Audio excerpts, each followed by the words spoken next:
Nourrissant, pratique et surtout pas cher, le kebab fait fureur chez les jeunes. En France, 10 kebabs sont mangés chaque seconde, soit 310 millions chaque année.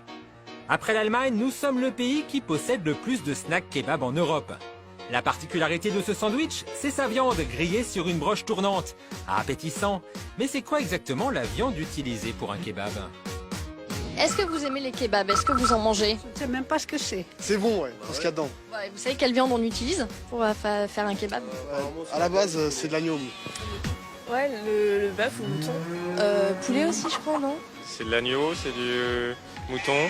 Et avant, c'était du veau, je crois. Je vais pas dire de bêtises, mais c'est de la chèvre, non? Ou du mouton. Vous savez comment elle est fabriquée? Ah non, pas du tout. Gros, ça doit être de mauvaise qualité, mais on s'en plaint pas. Du moment que je tombe pas malade, je me pose pas vraiment la question, non. J'ai pas envie de savoir. Mais vous en mangez quand même. Mais j'en mange quand même parce que c'est très bon. Bon, de la chèvre, on ne pense pas, mais dinde, poulet, agneau ou bœuf, que trouve-t-on dans un kebab? C'est vrai, ça, on aimerait bien savoir ce qu'on mange. Alors, on a fait le tour des restaurants pour leur demander quelle viande on trouvait sur leur broche. Bonjour. Alors, je vais me prendre un kebab, maman, je voulais savoir c'est quoi comme viande? Dinde Mélangé? mélangé, oui. Ah, c'est mélangé? Bonjour. C'est quoi comme viande? Alors là, c'est du poulet. Là, c'est du veau. Je vais vous prendre un kebab et je voulais savoir c'est quoi comme viande? C'est du veau et de la dinde. C'est Du veau et de la dinde. du veau et de la dinde? Ah, c'est les deux mélangés? D'accord. Pourquoi vous mélangez les deux? Sauce. Et juste, je comprends pas pourquoi vous mélangez deux viandes. Et Deux pourquoi? raisons. Ah, dites-moi. Si c'est que veau, c'est trop gras. Pour balancer, le dinde, c'est le sang gras et un peu sec. D'accord. Pour avoir une goût normale pour tout le monde, on le mélange. Et il y a pas mal de maisons qui font que de dinde. Et là, c'est pas bon. Ah ouais? La localité de Mini. À l'origine, un kebab, c'est fait avec de l'agneau. Pourtant, parmi ces snacks pris au hasard, aucun n'en utilise. L'agneau aurait disparu de nos sandwichs.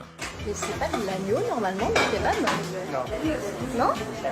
Ah, mais déjà, c'est croque, c'est de l'agneau, mais c'est que il n'y a pas d'agneau. C'est bon au poulet. Jamais fait agneau de kebab. Pour une seule raison. C'est pourquoi? Non. C'est trop cher. Ah, c'est trop cher. À 5,50, vous imaginez? Trop fort en goût et surtout trop cher, l'agneau a donc été délaissé pour des viandes plus économiques, qui plaisent au plus grand nombre. Des viandes qui proviennent d'origines variées. Et sur ce point, certains restaurateurs sont tout de suite beaucoup moins précis. Elle vient d'où la viande? Celle-là, c'est maison, celle-là, elle est sortie. Dehors de Paris, 80% des kebabs sont surgelés. Viande, c'est boucherie. De la boucherie, elle vient? Bah, c'est de la bonne viande. Ah, exactement. Viande fraîche ou surgelée, mélange de différentes viandes. C'est pas qu'on s'inquiète, mais on a voulu en savoir plus. Direction un laboratoire spécialisé dans l'étude alimentaire. On leur a apporté 3 kebabs achetés dans différents restaurants au même prix, 5,50 €. A priori donc, 3 fois le même sandwich. Pourtant, vous allez le voir, les résultats d'un échantillon à l'autre sont particulièrement différents et pour le moins surprenants. Nous avons procédé à des analyses à partir d'une centaine de milligrammes pour chaque viande. Alors le premier échantillon, nous avons ici de la viande tout à fait fraîche, de la viande de veau. Donc là, vous avez quelque chose qui est un produit de qualité. Un kebab vu au microscope, voilà ce que ça donne. Pour ce premier échantillon, c'est un sans faute. De la viande de veau non reconstituée, ça correspond exactement à ce qu'on nous a vendu au restaurant. En revanche, mauvais point pour le deuxième échantillon. Vous avez ici une petite anomalie. Déjà, c'est de la viande reconstituée, comme vous le voyez en fait sur cet écran. Nous avons actuellement des taches blanches. Ces taches blanches, en fait, sont la preuve que c'est un amalgame de viande de veau, ainsi que de la reconstitution avec de la dinde. La preuve sur ces images, à gauche un échantillon de dinde non reconstitué, à droite un amalgame de plusieurs viandes. La différence est visible. On y a d'ailleurs rajouté quelques liants qui sont ici pour tenir un peu la viande.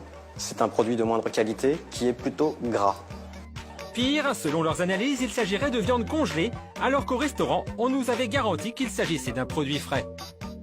Viande, c'est boucherie. De la boucherie, elle vient? Le kebab numéro 2 est donc pointé du doigt, mais les résultats de l'analyse de nos kebabs réservent d'autres surprises. Ce troisième échantillon, Justine, curieusement, est un produit de qualité. Un produit avec de la viande fraîche que vous pouvez manger sans aucun problème. En revanche, là où est l'anomalie, c'est que c'est tout simplement du chat. Comment de la viande de chat a pu terminer dans ce kebab? À ce jour, aucune explication nous a été donnée. Nous avons cherché à joindre par téléphone le fournisseur de restaurant, mais il a refusé de nous répondre. Je sais que pour l'instant, voilà, ils communiquent pas trop sur ce genre de choses. En attendant d'obtenir des réponses, notre surprise est totale. De quoi nous couper l'envie de manger un shawarma.